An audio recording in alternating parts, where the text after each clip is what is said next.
Essas aí são cenas evidentemente, do filme de Steven Spielberg, Sim. A Lista de Sim, Schindler, sim.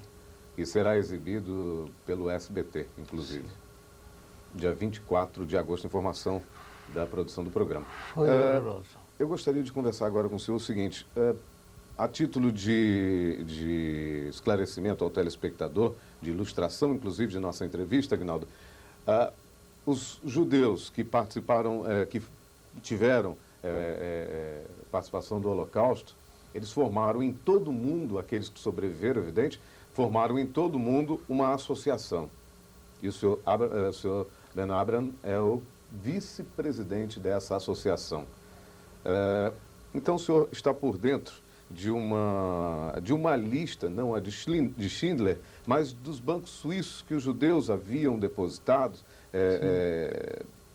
em contas, dinheiro em contas nativas de bancos suíços. Dinheiro que foi surrupiado pelo governo suíço. Exatamente. Banco suíço. Um porto seguro. Porto seguro.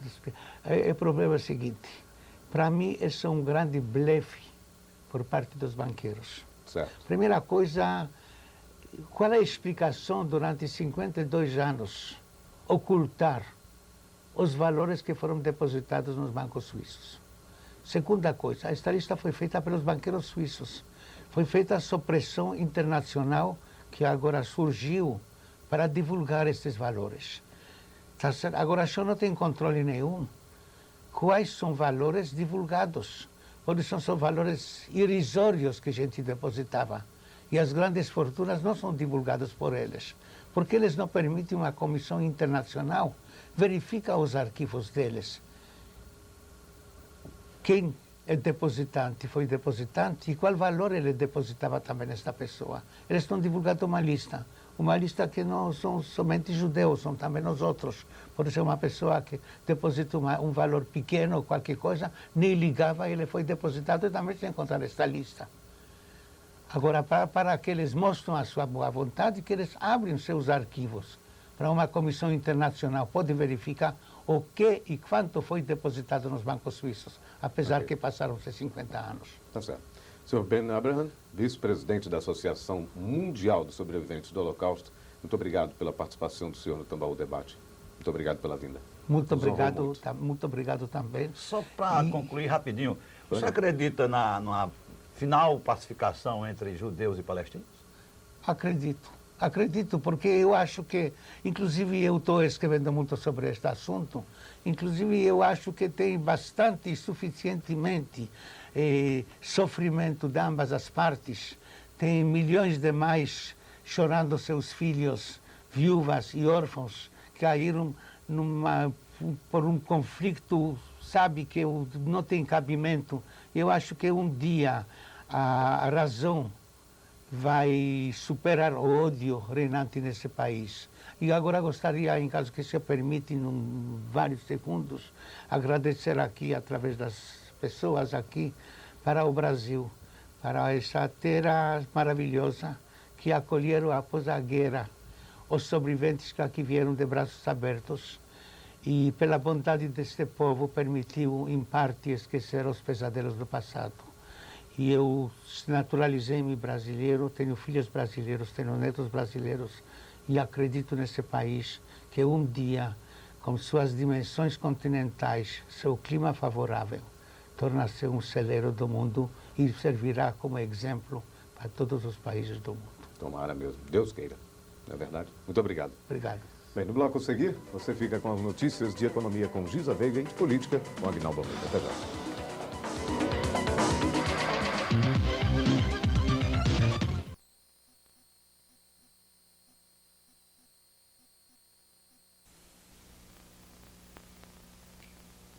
Prazer, uma honra tê-lo aqui, escritor e jornalista Ben Abraham. Minha primeira pergunta: foi difícil escrever o Holocausto tendo amor à verdade? Explicando melhor, o senhor escreveu o Holocausto com o coração, consequentemente movido pela paixão, pelo ódio, pela revolta, ou foi apenas uma espécie, digamos assim, de documentário cruel e frio? O primeiro meu livro não foi o Holocausto, foi O Mundo Silenciou, que a minha trajetória durante mais cruéis dias da minha vida, que foram os campos de concentração e gueto, e eu fiz isto como obrigação.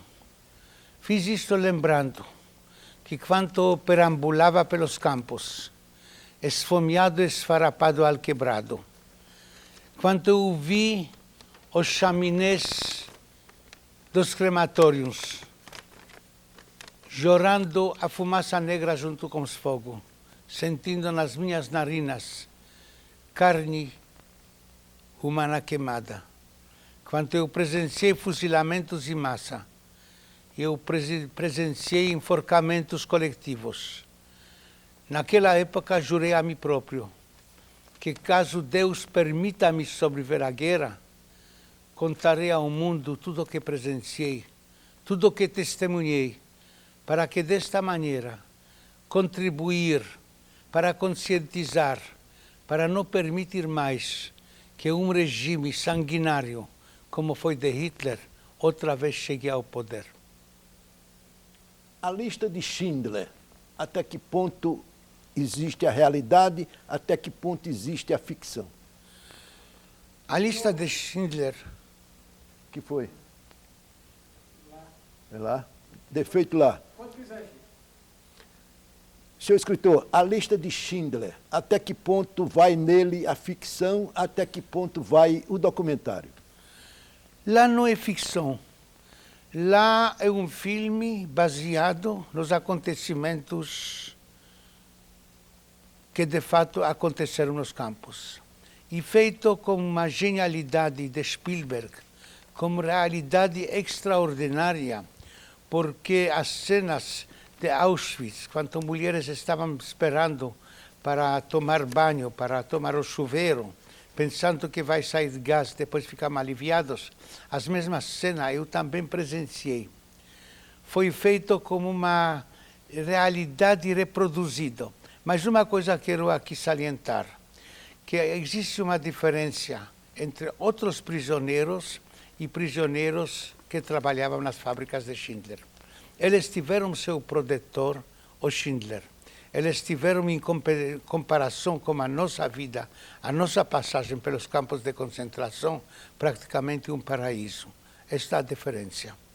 Mas agora eu também acho extraordinário o trabalho de Spielberg, porque o Holocausto deve ser lembrado e relembrado, para que o mundo tome conhecimento aonde um regime totalitário e inescrupuloso pode conduzir os destinos do mundo, inclusive agora, da própria nação. Pois não. Veja bem, pelo que consta, pelo que eu leio, pelo que eu vejo, o senhor me parece uma voz isolada. Eu digo isolada no sentido de que o senhor parece carregar sozinho esse trabalho contra a memória do nazismo. Estou certo? Olha, não me importa. Eu aceito com braços abertos toda a ajuda que eu tenho, mas não me importa, às vezes, ser isolado fazendo isto sozinho.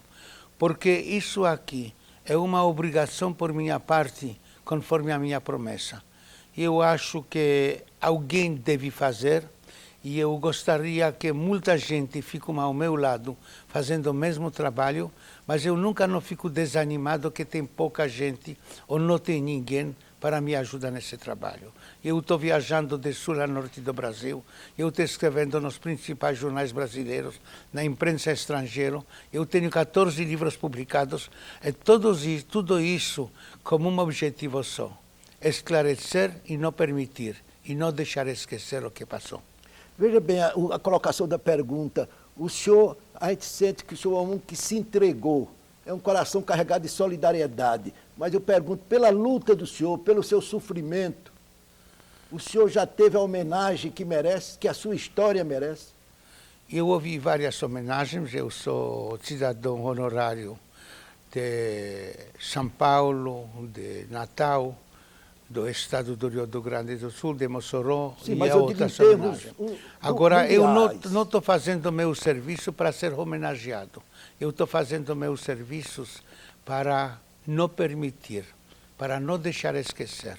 Pois eu não quero e não desejo a ninguém no mundo que passe pelos mesmos momentos que eu passei durante a Segunda Guerra Mundial, perdendo todos os meus familiares, ficando único só, sobrevivente da minha numerosa família. e vendo as atrocidades praticadas pelos nazistas. Dinheiro dos judeus depositados na Suíça. Este é outro capítulo. É um capítulo que mostra a desmoralização do mundo. Aqui me refiro aos banqueiros suíços, que somente sob pressão internacional, 52 anos depois do fim da Guerra Mundial, estão divulgando uma lista que para mim é muito convertida, ou são todos os depósitos efetuados lá, que estão divulgando. Agora, que eles querem mesmo apresentar uma boa vontade para resolver este caso, para não se apoderar do dinheiro alheio, que deixe uma comissão internacional, verifica nos arquivos deles todos os depósitos feitos a partir de 1939, que não foram reclamados, e montante destes depósitos. Porque na lista que eles estão apresentando, pode ser que são só valores insignificantes, que provavelmente são, mas as grandes fortunas que foram depositados, acho que sempre permanecem em sigilo. Ben Abraham, falam muito aqui ultimamente em judeus que saíram da Paraíba e foram construir Nova York. Eu estudei esta parte e, de fato, os judeus holandeses que vieram aqui com uma invasão holandesa aqui ao Paraíba, e depois a Inquisição os alcançou aqui no Brasil. E eles saíram daqui e foram para onde hoje é Estados Unidos, porque naquela época se chamava Nova Inglaterra. Foram lá e formaram um povoado denominado Nova Amsterdã, e este povoado praticamente hoje é Nova York. Pois não. Agora, o senhor já penetrou na história de Branca Dias? Eu ouvi da Branca Dias, que foi uma judia aqui, que ela foi queimada na Inquisição. Que este já é outro capítulo toda esta Inquisição. Porque o Cristo era judeu, ele pregava amor entre a gente. Entretanto, em nome dele, em nome da sua religião, quantas pessoas foram sacrificadas e queimadas nas fogueiras para impor a religião, para impor a força, uma coisa que ele próprio detestava e ele pregava contra, pregando amor de um lado e de outro lado, executando esse amor, em aspas, através das Inquisições, através das fogueiras das Inquisições, através das espadas das cruzadas. Pois não. Agora, para arrematar o nosso diálogo, eu gostaria que o senhor concluísse fazendo uma conclamação ao brasileiro. E eu gostaria aqui, através desse programa, transmitir a todos os telespectadores que estão assistindo, que quando a guerra acabou, quando eu fiquei sozinho no mundo, alquebrado totalmente, veio ao Brasil, achando aqui uma terra maravilhosa, um povo maravilhoso, que me recebeu de braços abertos, sem perguntar de onde eu é, qual é a minha religião, qual é a minha nacionalidade. Achei um povo totalmente diferente do povo da Europa, onde sempre experimentei e sempre senti o ódio contra meu povo, contra os judeus. E agradeço ao Brasil por isso que fizeram. Eu me naturalizei brasileiro. Tenho filhos brasileiros, tenho netos brasileiros. Amo esta terra e, em caso de necessidade, darei a minha vida por ela. E todos vocês que estão assistindo, eu conheço o mundo inteiro. Não existe um país, não existe um povo como o povo brasileiro. Que Deus abençoe este país, um país que com suas dimensões continentais, com seu clima favorável, pode ser a futuro transformar no celeiro do mundo e servir como exemplo da tolerância e da amor ao próximo. Jornalista e escritor Ben Abraham, muito obrigado pela sua presença no Paraíba Meio-Dia. Obrigado a vocês pela oportunidade que vocês me deram de transmitir o que eu passei e de alertar sobre o que pode acontecer quando um regime totalitário e inescrupuloso chegar ao poder. Ben Abraham, muito obrigado pela sua presença no Paraíba Meio-Dia.